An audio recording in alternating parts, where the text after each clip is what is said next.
Bow bow keisho bitches. This is Tom coming to you from Shanghai for another salubrious Eurovision reaction video. And to this afternoon, I'm going to be reacting to Portugal. The song is called Telemóveis and it's by Conan Osiris.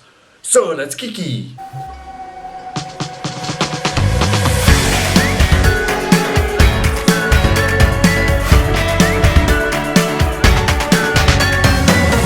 As always, timestamps are down the bottom in case you want to skip to my first thoughts or my score. Sa class is on. Portugal and Eurovision. For me, I'd break them up into two parts. I would say pre-2017 and post-2017.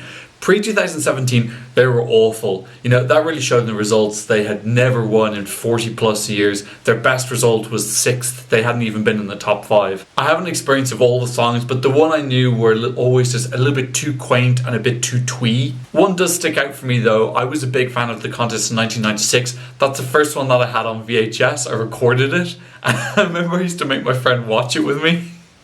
I watched it some ridiculous amount of times. You know, this is pre-YouTube.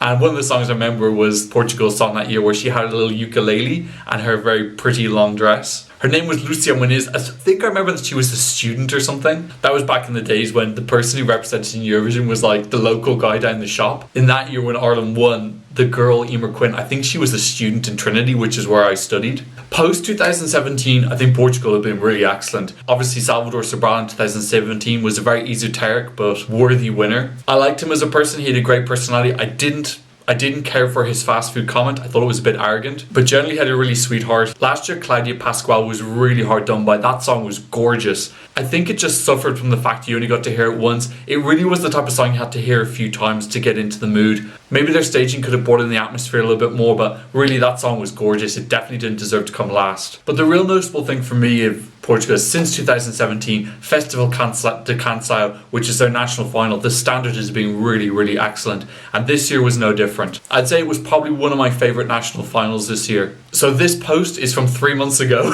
And this is when all the songs came out. And I got slightly obsessed with Conan Osiris Telemóveis. And I went through all the videos on YouTube and I checked out all the views because I was like really anxious that this song wasn't going to be picked because Portugal only put Salvador Sobral 3rd in the televote in a semi-final and 2nd in the final. So I was having all this anxiety that Portugal wasn't going to pick Conan Osiris because for me that song was really superior to all the rest. The song that came second by MBC Igualati, that is currently my fifth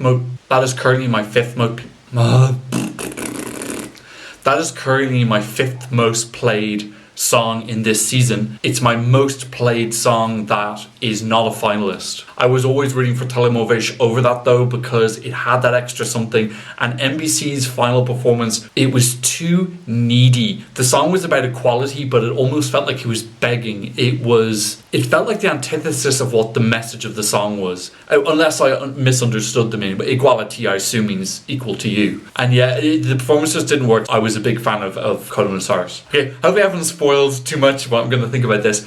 I've been waiting for ages now for a music video. I've been putting this off a long time because the national finalist is very striking. I presumed that he would have a music video that would also be very striking, so I was holding out for it. It doesn't seem like it's going to appear, and if it does appear, it's going to be too late. Rehearsals start on Saturday, so I need to get this review done. So I'll react to his national final performance. I've listened to this many times, so I'm going to talk over it. Deal with it if you're one of those casual viewers that comes and tells me, stop talking over the videos. That's how my channel works, bitch. Oh, I still have carousel here. Oops. Delete. Sorry, Latvia. Wanna know my secret? Bang. I haven't watched this in a while.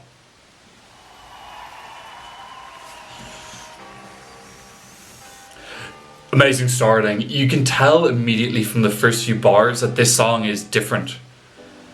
And his costume is really excellent. That jewelry's beautiful and it sets the tone really quickly. You know that this is something alternative and different. I also like that they got rid of the shoes they had in the semi-finals. I did not like that at all. It totally just shattered the mood. I'm still not mad on these shoes, but it's better. So I get worried that it's not recording. Face jewelry again, super, really tribal. It's like a mix of tribalism and futurism. Yeah, I still don't like the shoes. It just gives it feels like the song is really natural and earthy, and the shoes just give it like a materialistic feel. It doesn't, it's a mismatch for me. Also, need to get rid of those steps, because when he looks down at the steps, he's like obviously trying not to trip over. It kind of breaks the mood a little bit. Death drop, amazing, so good. The dancers, I presume the dancers coming to tell you he's fantastic.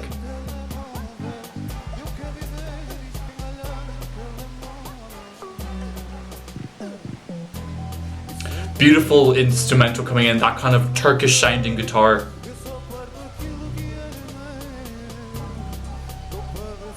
The song is so unpredictable, it doesn't have a very obvious structure.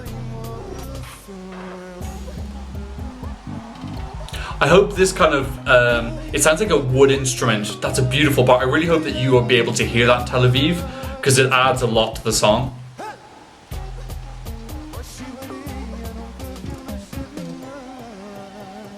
His vocals are flawless. Like it sounds very, very similar to the studio version.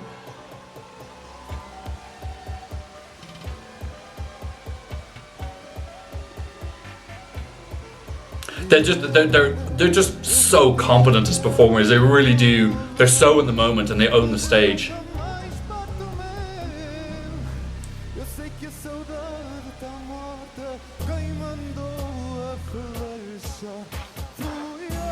I don't know if that bit works with the aiming.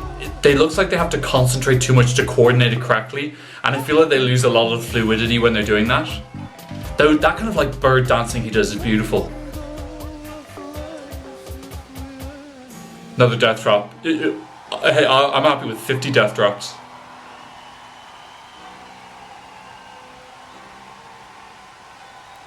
It's just, he's a performer, you know, he can act. Just fantastic. Headphones off, glasses off. I talked over that a lot because I really have. You can see from my stalker-like messages 3 months ago, I've listened to that song a lot. This song is so excellent. It's so out there, it's futuristic, tribalistic, it's got so many original components to it. I've never heard anything like this before. It's a little bit like that book Cloud Atlas, which I haven't finished, but I'm around halfway through, and where it's got like 6 stories and they're all intertwined together. This sounds like 4 or 5 different songs from different places and different times of the world meshed together into one, but it's seamless. It doesn't sound clunky or sellotape together in any way. Look, I've been a massive fan of this from the start. I really was kind of trolling YouTube trying to support this. I was incredibly anxious during the final because I was really worried that Matei with Perfetto was going to win, or Kalema, the twins, were going to win as well. I didn't have 100% trust in the Portuguese public, which I should have done, because they did put this 12 in the televote and it got pretty much, I think it swept the board in the juries. The song for me is a complete package. Visually, you can see the beginnings of something incredibly experimental, very artistic. This is an incredibly succinct, individual, original point of view. There's so many ideas in that national performance which I've never seen before, and it's very hard to come up with something original in Eurovision. Really, the length of time it's been going on for, and he's got so many there. And this is one of the advantages of being a singer-songwriter, is that you have this intense connection to the song. You've thought about all the nuances. When you're writing the song, you can write in elements that can help in how you want to perform. That performance was done several months ago. I imagine this is going to get even more slick, neatened up, richer ideas, more succinct. I pointed out in my commentary a couple of slight flaws there. When he loses eye contact, it breaks the mood a little bit. The shoes, I find, break the tone of the song as well. And then when they're pulling the instrument, it needs to be smoother, or else just chop it out. When you see them kind of struggling to coordinate it and doing those slight side-eye glances, it just takes you out of the trance that you're in. I don't think it's worth that unless you're going to pull it off very slickly. Predictions for me, I find a little bit uncomfortable. Of all the songs in the competition this year, Portugal and Iceland are the 2 ones that I'm most concerned of. I'm very confident that Iceland will go through. Portugal, there's this slight nagging in the back of my head that this could be the incredibly disappointing shock non-qualifier. Sunglasses on. Portugal have a 4 from 8 qualification record, which puts them 11th in their semi-final. This is currently 11th in the odds to qualify from semi-final 1. That really upsets me on so many levels. The concept of Australia or Estonia getting in above this, I think I'd be really, really devastated if that was to happen. There seems to be a lot of confusion about odds. Odds aren't decided by odds men in some castle in Transylvania. It's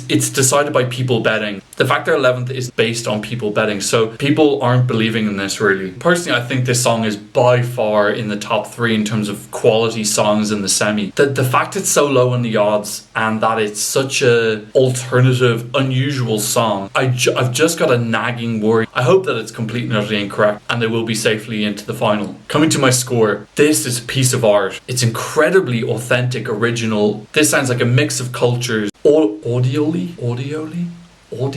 Musically, it's ahead of its time. It sounds like a mix of different continents' music 20 years from now, brimming with fantastic, interesting ideas. He's not afraid to take risks, which his natural performance shows. And so my score is going to be 97. And I think if they absolutely nail the performance visually, this could go even higher. So, what do you think about Conan Osiris' Telemóveis? Please leave a comment in the comment section down below. Please like and subscribe. I've only got 3... Sweden, Spain, Germany. I've only got 3 videos left to review, and then I'll be doing all my predictions. So, thank you so much for watching. I hope to see you in another Eurovision reaction video very soon. Goodbye.